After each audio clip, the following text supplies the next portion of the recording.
Hi వీక్షకులు, మన YouTube ఛానల్కు స్వాగతం. ఓం క్రిసిపీ రెసిపీస్. ఈరోజు ఐటమ్ చికెన్ తొక్కు. ఈ వీడియో పూర్తిగా చూసిన తర్వాతనే లైక్ చేయండి, షేర్ చేయండి, సబ్స్క్రైబ్ చేసుకోండి. మనం చికెన్ తొక్కు పెట్టుకుంటున్నాము. అలా కావాల్సిన పదార్థాలు చూసుకుందాము. అర్ధ కిలో చికెను, అల్లం ఎల్లిగడ్డ, కారం పొడి, ఉప్పు, జీలకర్ర, మెంతులు, ధనియాలు, చెక్క, 2 లవంగాలు కలిపి మిక్సీ పట్టుకున్నాయి పొడి. ఇది ఒక నిమ్మకాయ, పెద్ద నిమ్మకాయ, 100 గ్రాముల మంచి నూనె.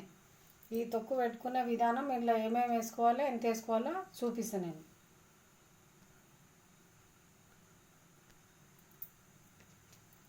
ఇలా పసుపు వేసుకోవాలి.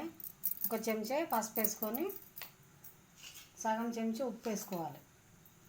సగం చెంచా ఉప్పు వేసుకున్నాక మంచిగా ముక్కలకు పట్టేటట్టు కలపాలి.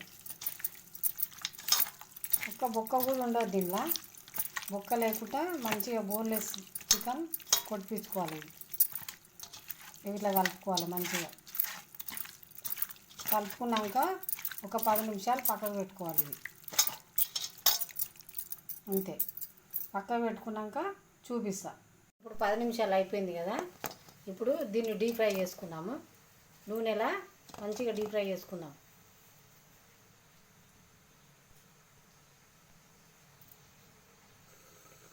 ఇప్పుడు బాగానే పెట్టుకున్నాం. పొయ్యి మీద నూనె పోసుకోవాలి. నూనె కాగినాక ఈ చికెన్ అందులో వేసుకుందాం.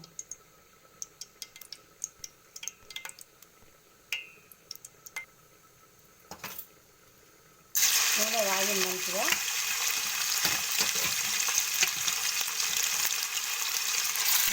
వేసుకొని చిన్న మంట మీద మంచి వేగనియాలి. చికెన్ మంచిగా కలుపుకోవాలి. ఇట్లా చిన్న మంట మీద కాలువాలి. ఇట్లా ఇంట్లో నీళ్ళు అనేది ఉంటుందో నీళ్ళంతా ఎగురుకోవాలి ఆవిరికి.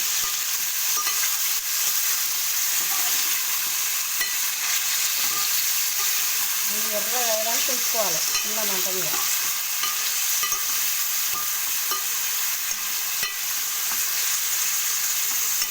ఇట్లనే వేసి పెడదాము. ఒక 10 నిమిషాలు ఇట్లా ఉంచుకోవాలి.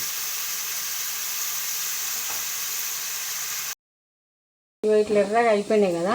ఇప్పుడు మంచి గాలి ఒక గిన్నెలకి ఇవన్నీ తీసుకున్నాం. మొత్తం ఇట్లా తీసుకోవాలి. ఇక ఇంతే కాల్చుకోవాలి. ఇదే కలర్ వస్తాడు కాల్చుకోవాలి.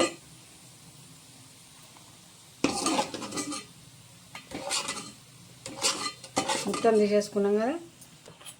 ఇంట్లోనే ఇప్పుడు అల్లం ఎల్లిగడ్డ వేసుకోవాలి. అల్లం ఎల్లిగడ్డ మంచిగా నూనెలో గోలాలి. ఇది ఇట్లా నూనెలో గోలాలి. ఇక కారము ఒక చెంచా బోడగా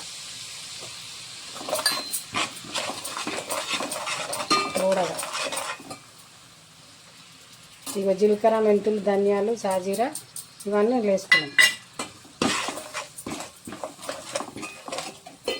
దీని తర్వాత సగం చెంచా ఉప్పు ఇందాక వేసుకున్నాం కదా, సగం చెంచా. అంతే వేసుకున్నాక ఈ ముక్కలు ఇందులో వేసుకోవాలి. చికెన్ ముక్కలు మంచిగా ముక్కలు కడతాయి. ఇక ఇది కొంచెము చల్లగా కావాలి. ఇక ఒక 5 నిమిషాలు పక్కకు పెడదాము. ఇప్పుడు చల్లగా అయిపోయింది కదా. ఇలా నిమ్మకాయ రసం పోసుకుందాం. పోసుకొని మంచిగా కలుపుకోవాలి.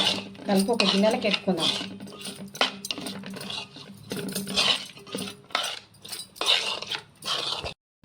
ఎంతో రుచికరమైన చికెన్ తొక్కు తయారైపోయింది. పుల్ల పుల్లగా, కారం కారం మంచిగా ఉంది. మీరు కూడా వేసుకోరి నేను చెప్పినట్టు.